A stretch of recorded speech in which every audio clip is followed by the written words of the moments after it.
Assalamu alaikum, family. Peace be unto you.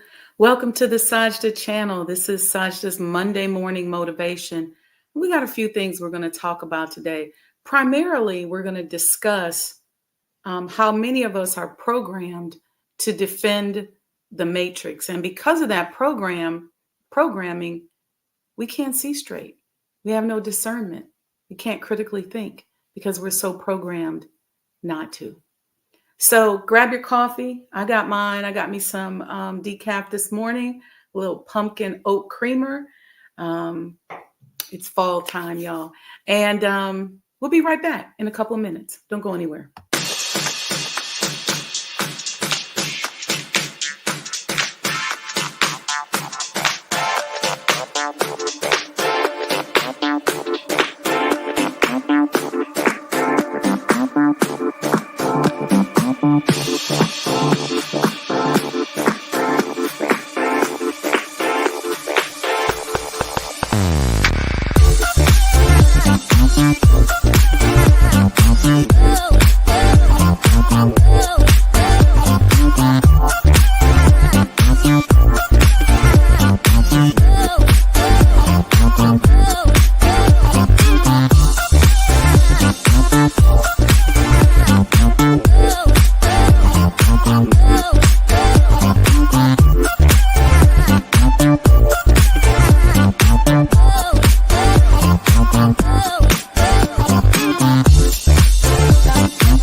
O Allah, guide me among those whom Thou hast guided aright, and preserve me among those whom Thou hast preserved, and befriend me among those whom Thou hast befriended. Bless me in whatsoever Thou dost grant me, and deliver me from the evil of what Thou hast judged. Surely Thou judgest, and none can judge against Thee, and he whom Thou befriendest is not disgraced. Blessed art Thou, O Lord, and exalted be Thee above what they set up besides Thee. I bear witness, nothing deserves to be served besides Thee, and I bear witness that Muhammad is Thy servant and apostle. Amen.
Assalamu alaikum, family. Peace be unto you. Welcome to the Sajdah channel. How is everyone doing this morning? Ooh, y'all woke up Monday morning popping in this chat, huh? Okay. I see you. Listen, yes, Mom, it is New Month Monday. Welcome, everyone. I'm excited. I'm excited not only about the new month, I'm excited about life, and I'm excited to be living in the midst of this cosmic shift that is relieving us from the burdens of things that have weighed down our family, our parents, and our ancestors for years. So I'm excited to be living in this day and time. You know, when we talk about the fall of America, the fall of the dollar, I think sometimes we isolate that and don't think about it as a major part of a cosmic shift that is happening. Okay. I don't know if we think about that. Not sure. But we should. Things are changing. Things are being exposed. If there's going to be a shift in power, a shift in spiritual recognition, then there has to be the shedding away or the burning off of existing systems, processes, and mindsets that have been crippling us and hurting us for hundreds of years. And part of this shift that's happening that sometimes we don't put the whole picture together, and I want to attempt to do that today. Many of us are struggling with discernment. We don't know what to think. We don't know what to think about the election. We don't know what to think about all these arrests and murders in the community. We just don't know. And so we're confused, a lot of us, because we're really, in essence, in the middle of a shift. And that shift includes deprogramming ourselves, okay, on a collective basis. For many of us in the Nation of Islam, we've been working on this deprogramming for a very long time, okay? So if, for myself, I came into the Nation of Islam in 1990, I understood the power of a name. I understood to drop my slave master's name. And a lot of people, they are so proud and attached to these names, but it's not your name. Okay. It's a name that was assigned to us during slavery to represent who owned us and where we lived and whatever other. It's like an imprint or a brand. So if that morning you were owned, let's say this morning you're owned by James Jackson, then you would be, in my case, I wouldn't be Sajdah, I'd be Wendy Jackson. And then let's say tomorrow, the slave master Jackson that owns me sells me to Craig Thomas. Then tomorrow, I'm Wendy Thomas. So that name changes based on ownership. And so when we come into the Nation of Islam, part of the symbolism of separating ourselves from that old mindset is dropping the name. So that's why you'll see us. We'll be so-and-so X. And then later, once we get into our spirituality and really dive into it, we became Muhammad. Most of us, for me, in 1998.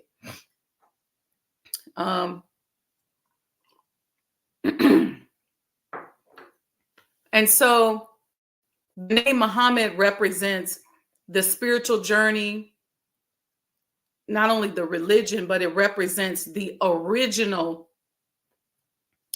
name of God, if you will, one of the original attributes. So there's this programming. We are then taught to decolonize our tongues. So we're taken off of pork. We don't eat things that are heavy on our digestive systems that cause us to have low immunity issues or immune deficiency issues, like eating rough things like collard greens and sweet potatoes all the time. We're taught to be mindful of mixes, food mixes that can contribute to diabetes, like sweet potato pie. And then we were given the navy bean as a way to encourage nutrition, and because of the nutrients and the minerals in that navy bean. And we made the navy bean pie, and there's navy bean soup designed to boost our immune system and give us an alternative to the food that we were accustomed to eating, the scraps that we were accustomed to eating as a people. So we don't eat chitterlings or chitlins no more. We don't eat hog maws. And, we're given a list of ingredients when we come in the nation, and we take that list of ingredients with us to the grocery store. And we realize that anything that has, 20 ingredients isn't what we think it is. So if you get a bag of French fries and it's got 15 ingredients in it, then it's not really French fries. So we're taught the concept of not eating processed foods. Even our pots and pans, we no longer use aluminum pots and pans. Why? Because aluminum, now there's studies that the Honorable Elijah Muhammad received his revelation directly from God himself. And so he was so ahead of his time, the research had to catch up to him. But aluminum is known now to cause Alzheimer's and all kinds of issues. We are not vaccinated, because many of our children that are vaccinated are now suffering from autism and a number of different allergies and issues like that.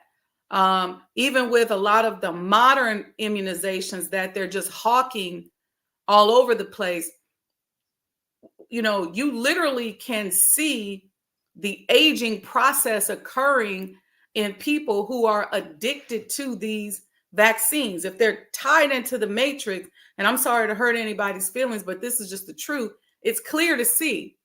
And for some people, especially if you already have cardiovascular risk issues, if you got some kind of issues with your liver, sometimes you'll see it impacted when people are vaccinated. If you got issues with high blood pressure, high cholesterol, diabetes, you'll see it impacted. People start to become a little bit more arthritic. You see it in their faces. They're inflamed oftentimes.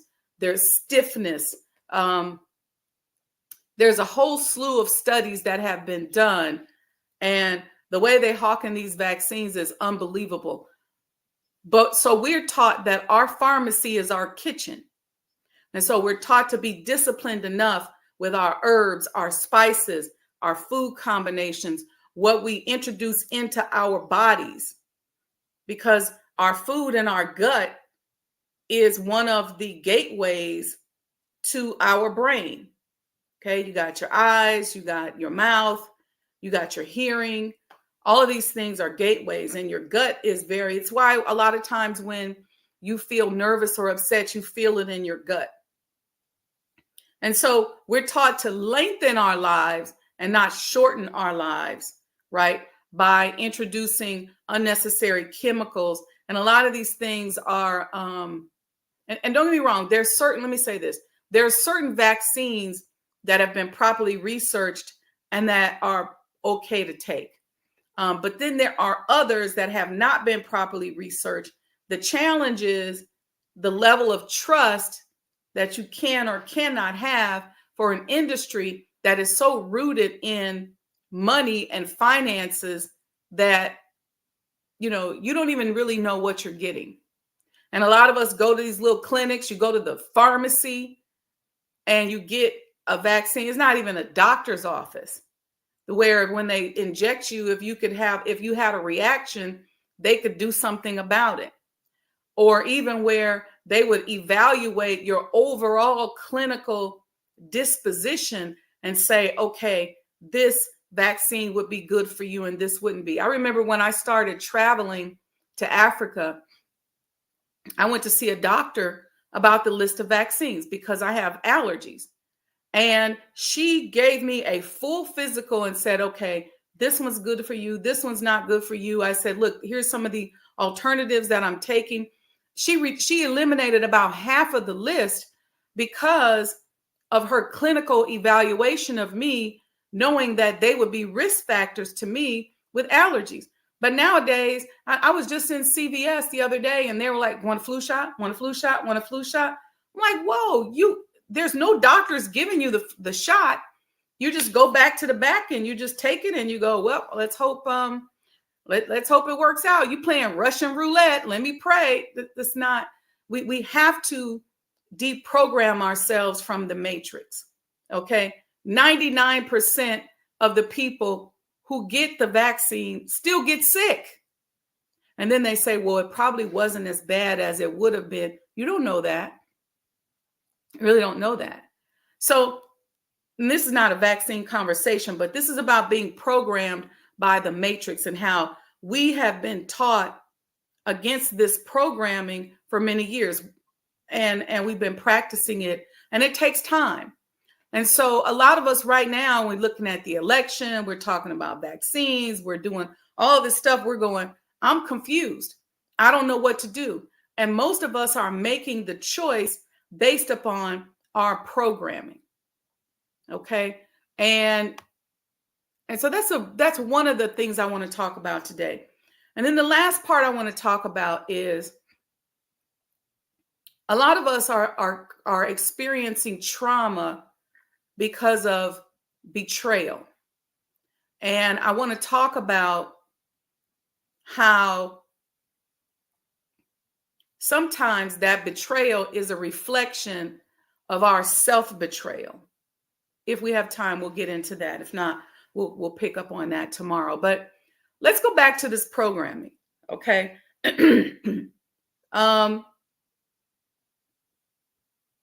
Depending on a lot of times when we were born, how we've been institutionalized will impact our programming. And there's programming that we were subjected to, especially if we grew up during the era of the Industrial Revolution. And I'm going to show a video that gives you the top 10 facts about the Industrial Revolution.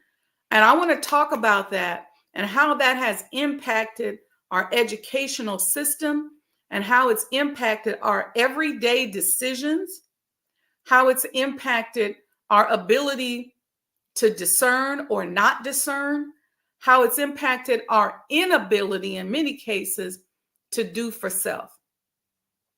Because we came through this industrial revolution where a lot of us think these companies are God.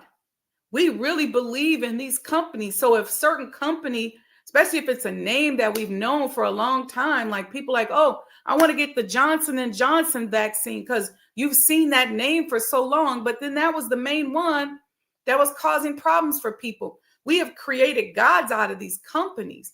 And we don't understand that that's a programming that has been put into us. And then we're seeking jobs from these people. We're taking all kind of abuse. And I'm not hating on corporate America. I'm just trying to get you to decolonize and reprogram your mind. So let's acknowledge who we got here in the chat. And then we're going to show this video. I see you, Sister Betty. Welcome, welcome. She says, happy Monday to everyone. I see Nubia Latifa is here. She says, good morning, all. I feel like this is the first time in a month I've been able to get back here. Well, welcome back, Sister Nubia. We are welcoming you. We welcome you with open arms. If you were here, we give you a big hug, and I'm grateful for you to be here. Brother Lamont, welcome, welcome. Thank you, sir. Good morning, and wa alaikum salam to you. Brother Robert 11X, wa alaikum salam. Welcome, welcome. Mom says, Happy New Month Monday. Welcome. Garland Mack says, Assalamu alaikum. Love these coffee talks. Thank you, Brother Garland. So do I. Mimi says, day early on a new month. Yes. Nubia said she recently changed her name. I definitely attribute parts of that to my learning from the NOI. Praise be to Allah. Yes, yes, and yes. We have to break away from the programming, but first we have to understand that the programming is real. I gave you guys an assignment years ago to go and get a copy of the book Brainwashed, where our brother says in there that the brainwashed have now become the brainwashers. And there's so much, this technique of doing business, of programming and brainwashing has become so much of a mainstay of our culture that people they can't think straight. They can't decide for themselves. Sister Monica's here. She says, Assalamu alaikum. Great Monday, everyone. So now I'm going to put this video up, and there's the top 10 facts about the Industrial Revolution. Let me give you a little backstory, okay? And I'm going to cut in a little bit on this and make some comments about the Industrial Revolution as we're going through it. This is some of the modern day programming that's impacting a lot of us. It's why we're so trusting and allowing people to put things into our bodies that we don't even have any idea about. Somebody can just say something on television and we will run out and go spend $1 or lay our life down on the line and say, yes, yes, yes. A lot of it has to do with the massive PR campaigning that occurred during the Industrial Revolution. Now, let's paint the picture here. The beginning aspects of capitalism and how the U.S. economy was built was based on free labor. Okay, so the businesses went to Africa, kidnapped people, brought them here, took everything away from them and made them work for free for 400 years. Okay, the first ship arrived here in the United States, according to the Honorable Elijah Muhammad, in the year 1555. Okay, and then slavery was so-called abolished in 1865. So there was free labor. Okay, then the North and the South, they started to battle over people who wanted to industrialize the nation versus people who said, no, no, no, we need to keep the free labor. Civil War happened. The Emancipation Proclamation was signed. The slaves allegedly got free. But in the South, they said, we're going to still keep the process of slavery going. We're just going to call it sharecropping. So you're still going to work for free, in many cases, pennies on the dollar. And we're going to get our crops out here without any line item on the balance sheet that says labor. Okay, period. And so imagine how much money you could make if you have people around you just doing stuff around your business for free and you didn't have to pay them every 2 weeks. That's basically what was happening in the economy. Okay. Then up north, you had factories starting. You had stockyards. They started processing meat. You had railroads. In some places in the South, they started to imprison people, which they're still doing today, putting people in prison. Y'all saw the movie Life, so that they could work in these places for free. Okay? Because if you were in prison, you lost all your rights and you worked on the chain gang or whatever. So now you got these factories up north putting signs along the Mason-Dixon line saying to Black people, if you come up north, you can exchange your labor for an hourly wage. Okay. I believe that was started primarily with the stockyards. In a lot of the industries like the railroad, we weren't allowed to work on them because it was reserved for other ethnicities. This country has always been like that. So you had the Irish that were here, they were abused and were working on the railroads, but the stockyards became something that opened up to us. And so I actually saw one of the signs inside of the Swift Mansion here in Chicago that was along the Mason-Dixon line, where it was telling Black people as they were migrating north, come and work for the stockyards. And so then the factory started saying, well, we want to educate people and control their minds so that they will work for us. So they created this culture, this corporate culture, where there was fast food available for lunch. Why? Because back then there was no fast food. There was no microwaves. They didn't want you to go home and have to actually make your food, or the amount of time it would take for you to make your food was a lot. And after the war, women started to work and be in the field. Primarily, this is for white women, because for Black women, we've always had to work. There's a few Black women during time where our men were able to allow us to stay home, but for the majority of us, we've always had to work, whether it was cleaning houses or some kind of domestic work. But most Black women have always had to have some form of employment. But more white women began to enter the workforce. And so they said, okay, we got to start developing food and things that they can eat, where they can eat real quick on lunch because they don't have time to go home at night and cook. So some of the war rations like Spam and tuna, canned tuna and things like that became dietary staples of those generations. Certain canned food, but primarily like Spam, tuna, lunch meat, bologna, the processed meat and stuff like that they were war rations, but they became part of the dietary fabric of the people who were working in the factory, because they want you to make you a quick sandwich. And so they started making foods that were quick like that. Okay.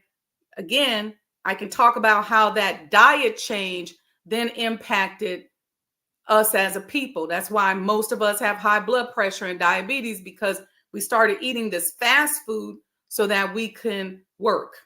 Okay. So then there was this programming that took place, and people were so happy to have these jobs. And they made it like it was such a big thing. They created this program called benefits. People were so happy that they almost started to worship these jobs. So whatever lifestyle the job encouraged us to have is how we conducted ourselves. So however they told us we needed to look, whatever we needed to wear, how we needed to act, that was the corporate way, and that's how people conducted themselves. Okay, so I'm going to show you this Industrial Revolution fact video so that you can kind of see the trajectory of programming and why we don't see it. Let me go one more point before I show this. Not only was the programming happening with the parents at work, but the programming was happening in the school systems, because the idea, especially in a lot of these large industrial areas, was that you would graduate from high school, like in Detroit and Motor City, and you go straight from high school into the factories. So there wasn't a big push on college. Later, when there became a bigger push on college, then the idea was you go to college and then you go working right into corporate America, not to open your own business or anything like that, but right into corporate America. So when you were taking people from high school and putting them right into industry, you had already programmed them. The bell ringing, So we have a bell that rings in the morning when it's time to go to class, a bell that tells you when it's time to change class, a bell when school is over, announcements over the intercom. This was all part of how the factory functioned. When the bell rang, it was time for a break.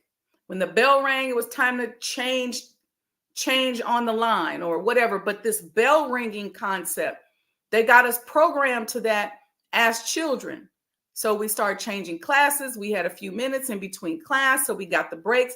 They got us used to it. Okay. The classes that we were taking were not classes that were designed to help us do for self, but they were classes that allowed us to get a job. So people were like, well, if you take typing, you'll always get a job. If you take this class, you'll always have a job. So we would take these classes and then we'd see the ad in the paper and we go, oh, I already know how to do that. So I can go do that. I can go apply for this job. And they would hire you. And the better grades you got, meaning that you did a better job at checking the box based on the system that was created, meant that you could go into the corporate world and be a manager.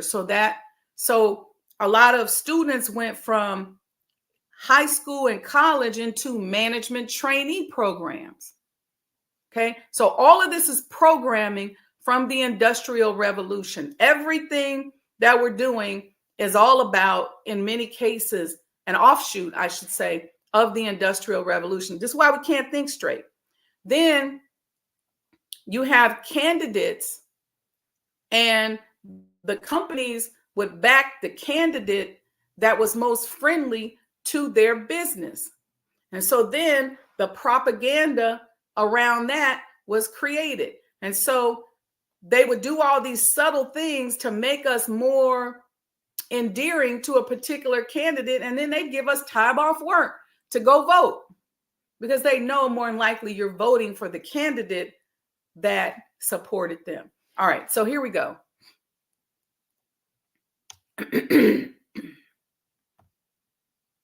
Let me get this up here. Channel World History Explorers, where we explore the history and culture of the world. I'm your host Shane, and today we're going to talk about the Industrial Revolution in the United States. The Industrial Revolution was a period of major economic and social change, began in Europe and then spread to America. It transformed the way people lived, worked, and interacted with each other. So let's dive into some interesting facts about the Industrial Revolution in the United States. Fact number 1. The Industrial Revolution started in the United States in the late 18th century. It began in New England, the textile industry, where cotton was spun into yarn and woven into cloth. This innovation led to the growth of factories and the first step toward industrialization. Fact number 2. One of the most significant inventions of the Industrial Revolution was the steam engine. It was invented by James Watt in the late 1700s, and it powered many machines in factories. It also revolutionized transportation with the development of steam-powered locomotives and steamships. Fact number 3. The Industrial Revolution brought a shift in the way people worked. The traditional system of artisans and craftsmen was replaced by factory workers. The workers, many of whom were women and children, worked long hours under difficult conditions. Fact number... Let me stop there and say something. When you start talking about how we interacted one another was dictated and programmed in us by the Industrial Revolution. This is what also happened. You know how we live for the weekend? We can't wait till Friday. And then some of us hate Mondays. That's a direct offshoot of the programming that occurred from that workforce mindset that we were given. Okay. So on the weekend, Friday night, we partying, we got songs, just got paid, we kicking it. We don't want to go back to work on a Monday because we didn't have such a good time on the weekend because we've been away from work. So we start interacting with each other more on the weekends. We started living in certain neighborhoods and started moving around because so here's the thing. A lot of us lived in housing projects or in neighborhoods that were near the factory where our grandparents lived. And then our parents came along, and the companies wanted to be able to utilize as marketing how well you were doing, like your place in the middle class, to make other people want to work there. So if your people work for a certain company and they had a nice car and they were able to get a house in the suburbs, then most people would say, well, where they work at? Oh, they working for the railroad. They work for IBM. And that made other people desire to work there. So that was a form of marketing to get you to come up out of those neighborhoods and go live in the other neighborhood. And so the other Black people would see you, you dress nice. And so how you dressed and how you presented yourself was all marketing for these companies. So it changed the way we interacted with one another, as opposed to saying, all right, now I'm making more money. Let me fix up my neighborhood. Let me save up my money so that I can own a new business. It was the exact opposite. So we were doing things that was taking us away from the focus on self, which was then making us the envy of the neighborhood and the envy of the people who were around us. So there was this constant bragging. I work for IBM. I work for Xerox. I work for this place and that place. And I'm not just singling out those people, those companies, but that's just how it was. I work for Ford. Oh, wow, I work for John Deere. And so people were bragging on that. And then we looked at their houses and their cars and said, okay, they got a good job. Not they're smart. They started their own business. They're taking care of their community, but they got a good job. Let's keep going. Number 4. The Industrial Revolution led to the growth of cities. Many rural farmers and small-town workers moved to cities to work in factories. The population of major cities like New York, Boston, and Philadelphia grew rapidly. Fact number 5. The Industrial Revolution led to the growth of new industries, including iron and steel production, petroleum refining, and the construction of railroads. These industries were crucial for the development of the American economy. All right, so let's stop right there. If these industries were crucial for the development of the American economy, then the owners of those industries became very vested in politics. They became very vested in your and my lifestyle. Even when you go back to how much influence the pharmaceutical industry has around the world, they are vested in our lifestyle. They don't want you waking up going, wait a minute, what is this you're putting in my body? Let me see the ingredients. Let me make sure I go see a doctor who can properly evaluate me and see if this even makes sense for me. Is this thing risky? Is it a problem? I had a doctor that said to me, these particular vaccines are too risky for you with your allergies. And so she gave me some alternatives and signed off. So when I traveled abroad, I had a note. Right? So that, it's an interesting process. And I'm not even going to tell you which one she told me to take and which one she told me not to take. But my point being is that because these industries are so critical to the American economy, they have a vested interest in your and my mindset. And so a lot of the programming that we find ourselves struggling against has been orchestrated and written by these powerful industries that want to stay powerful. I hope y'all getting this. Fact number 6. The Industrial Revolution also had a significant impact on agriculture. The introduction of new machinery, such as the reaper, led to a significant increase in agricultural productivity. Fact number 7. The Industrial Revolution brought significant social changes, including the rise of the middle class. As the economy grew, so did the number of people who were able to live more comfortable lives and have access to education and healthcare. Fact number 8. The Industrial Revolution also led to the rise of labor unions. Workers organized themselves to demand better wages, working conditions, and protection from abuse. Fact number 9. The Industrial Revolution had a significant impact on women's roles in society. Women began to work outside the home in factories and offices. This new role led to greater independence and economic freedom for women. Fact number 10. The Industrial Revolution transformed the United States into a global economic power. The country's factories and industries produced goods that were exported all over the world, making the United States one of the wealthiest nations in the world. And that's it for our 10 facts about the Industrial Revolution. All right. So now when we think about what's happening now, when as a country, we don't produce anything or very little we produce. When I was in China, I literally got nervous because I was like, man, we don't produce nothing. Everything's made over here. So with that being said, that would tell you now, do we need to shift our educational system? Do we need to shift our thinking? Do we need to shift our thought processes? There's so many downstream behavioral traits and trauma that have come as a result of this type of programming. Why is it trauma? Because a lot of us have bought into the behaviors and the mindsets, but we have not gotten out of it what we thought we were going to get out of it. We just buying into something just because we think we should buy into it. Some of us got a retirement. We go, okay, I'm retired. But could you have retired if you did for self? Probably. Could you have retired better if you did for self? Probably. Many of us are retiring on pennies.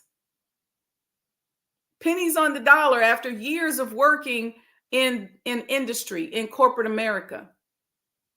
And so we're confused because we live our lives to party. Now we say we've been so programmed to get free and party Friday and Saturday night that when we retire, we just want to party. And we're not thinking about giving back to the youth. We're not thinking about now, oh, here's my opportunity to do for self. Here's my opportunity to enrich my family. A lot of us aren't thinking about that because we've been so programmed to get free and go party. It's real talk. And so this programming also impacts how we interact with each other, in that because we gave up so much of ourselves, our choices, our rights, our mindset, our creativity, our authenticity, we gave it up to this industry or these industries. We gave up so much of that, and those muscles now have atrophied. When we're interacting in our relationships with one another, it's even very difficult for us now that healing has become all the craze for us to even heal. You know why? Because we've been programmed to not take responsibility for ourselves. We've been negotiated out of our position as gods. And so we don't even think about how we represent ourselves and how the way in which we represent ourselves impacts how people respond to us.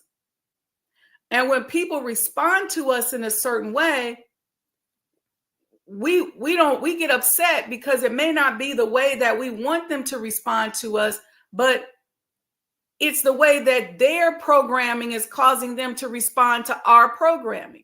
So we're not functioning as gods. We're still functioning as little slaves. So what do you do in the corporate world? Something happens to you and you go and you write a program or you write a system. Something happens on the line. Something happens in the process. Something doesn't work. So we go back and we now rewrite the program. We rewrite the policies and procedures based upon the fact that XYZ happened on the line. Guess what we're doing now? We do it in our lives. So instead of us going, how did I contribute to this behavior or to this situation? We say, I'm going to write a new rule.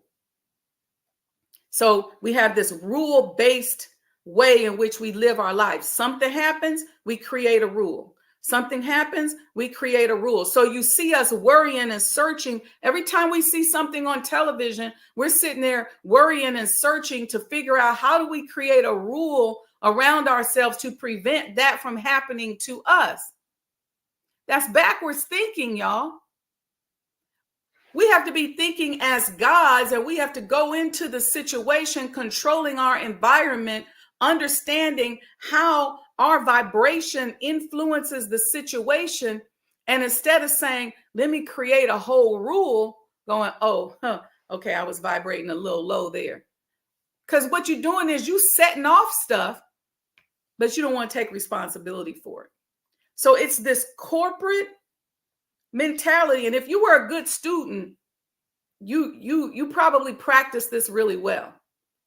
And if you're in a situation and somebody betrays you, somebody hurts you, somebody does something to you that you don't want, or you don't think they should be doing, you immediately go into, all right, what's the rule? What's the rule that I can create? Okay, just like I'm the factory manager, what's the rule that I can create to prevent this employee from cutting up, or to punish them from cutting up? As opposed to, how did the conditions of the work environment contribute to the behavior that was experienced? Same thing in your life. How did the conditions that you presented based on how you represented yourself, how did the conditions that you created based upon how you represented yourself dictate how this person treated you? See, it's all this matrix thinking.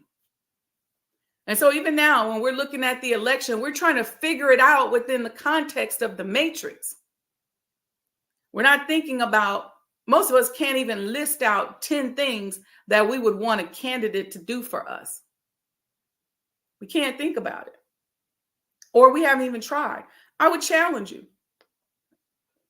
Write out 10 things that are important to you, and then pick the candidates, federal, state, and local. I'm not just talking about the national election. All of them. Pick the candidates that support those 10 issues, or at least most of those 10 issues, or maybe just one of those 10 issues that are important to you. When's the last time you did that? All right, police brutality is important to me. Small businesses are important to me.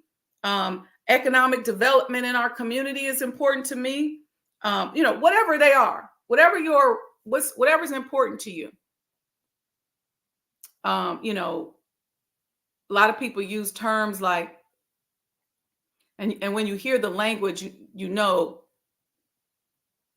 let me say this.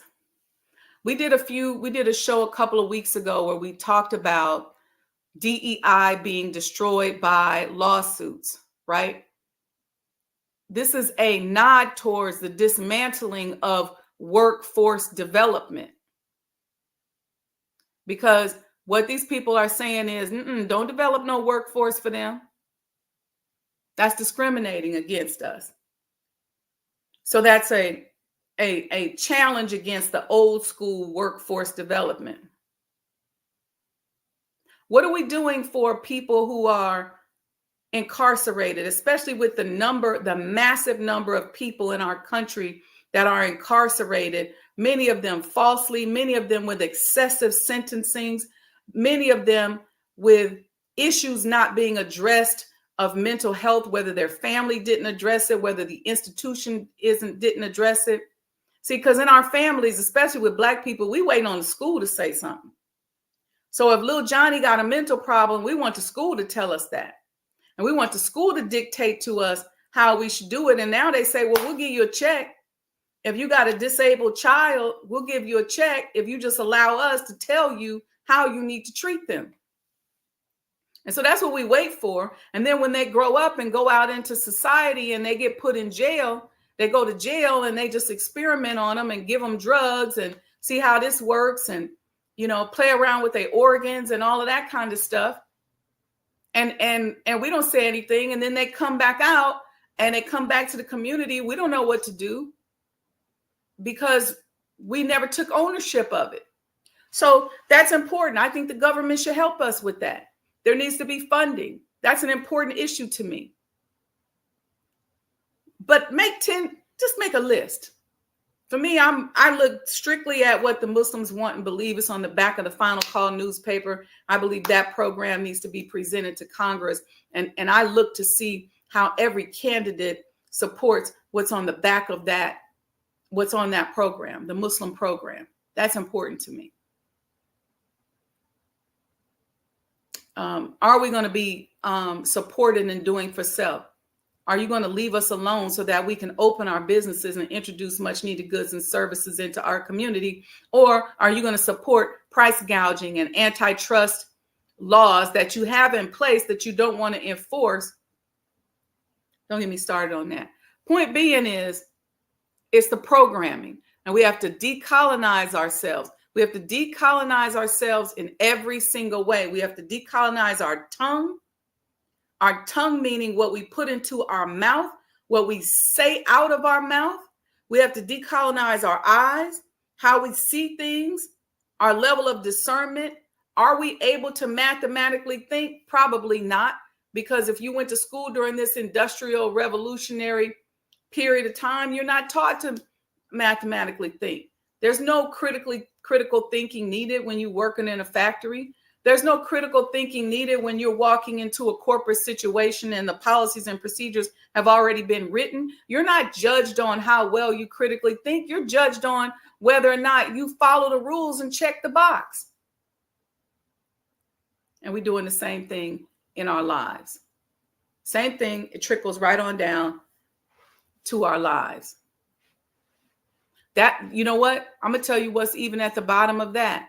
You know how people create rules, and if they see, we get worried because we say if they see one Black person doing something, they're going to think we all do that. That's really an ignorant way of thinking. But this matrix has people programmed that way. So anyway, I hope this helps. Hope this helps us today. Let me see your feedback. I see some of you all have commented a lot about retirement, controlling, all of that. Yes, yes, and yes. Take time today to work on your mental programming. Take time today. Work on your mental programming. Decolonize yourself. Take yourself out of the matrix. Begin the process. You're not going to be able to do it all at once, but it's a process. And if the program of the teachings of the Honorable Elijah Muhammad is already laid out for us, start first with your diet. Just start with your diet. Just because you see a restaurant pop up in the hood, that don't mean it's okay to go there and eat. Sister Nubia said, what was the Brainwash book? It's called Brainwash. It's called Brainwashed. What else was I going to tell you guys? Yeah, the restaurants. Don't just think that just because the restaurant pops up, it's okay to eat. Just because they say it's chicken don't mean it's chicken. You should be researching. You should be paying attention. You got to be very mindful about what you're putting into your body. So start there. Don't let people inject things into your body and you don't even know what it is. And then it's not even a person. They ain't even got a 4-year degree. It's a person working in a pharmacy with a 9-month certificate. They couldn't do anything if you had a reaction right there on the floor. We got to start taking more responsibility for ourselves. There's no spook God out here that's going to take care of us. Okay? It's like if you violate certain laws, even if you pray to God, you're still going to be affected by the law. Now, he might get you out of it, but if you go up on top of this building and decide you're going to jump, the law of gravity is still going to impact you. Now, you might pray and maybe instead of breaking both hips, you might just break one. But yeah, that's not, think about laws are still there for a reason. So yes, get Tom Burrell's book, Brainwashed. The book is called Brainwashed, written by Tom Burrell. Okay, family, Nana Kosei Ventures, welcome, welcome. I see you in the chat. Thank you, thank you. There's coffee talks that we did. Go back and check out DecaFest. Did you all see that the Sajdah Oud brand has started? I gave out some samples yesterday, and people were Saturday, and people were really, really, really excited about it. So I'm excited about it as well. So go back, check out the DecaFest. I think that was a really great series. I'm working on turning it into a book, so you guys will be able to see it. If you enjoy this content, go out, send a donation, a support via Cash App. I am going to give, I keep telling y'all because I'm getting ready to make this big announcement for Sajdah House.